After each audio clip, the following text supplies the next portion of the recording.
huffing and puffing for years and years and years and done absolutely zilch. And finally, I think it has come to the party and done something it should have done.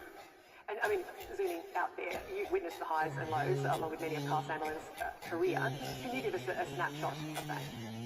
Well, last time I read out one of Sandilands' lines or conversations on radio is not very popular, so I'm not sure I will do that. But look, let me just tell you, things like, for example, organising a pissing competition where he gets the female, generally members of the staff, to piss into the toilet, and they record it, and callers are invited to decide which female member of staff they are listening to. And it's not just the crudity and the vulgarity of the event itself, it's the way in which Sandilands describes it. It is quite vile, frankly.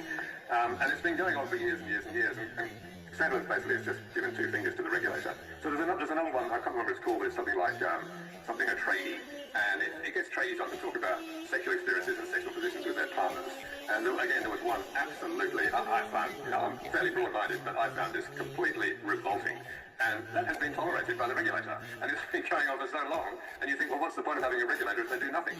And finally it seems they are doing something. So I think that has contributed to this problem with the contract, or this desire to tear up the contract, because I think the radio station finally thought, well, we can't control him, and if he does it again, we're going to really be in trouble, so let's try and find a way out. We could document that others had solved the problem we were still struggling with. The trick being that the story that politicians constantly said was unavoidable now was documented being unacceptable. If nobody gets mad, it's not journalism, it's advertising. And we all wrote it down. Oh, that's journalism. It runs in my veins.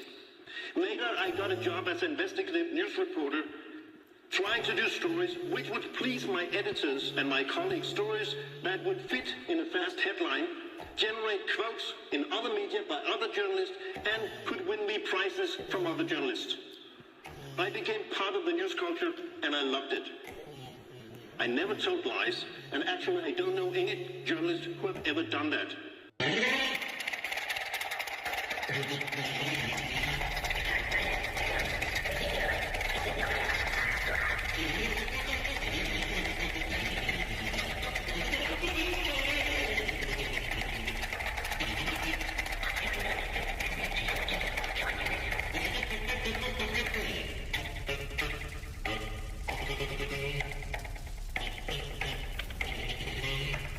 Whoopa loopa doop doop, Geronimo, bing bong, pizza,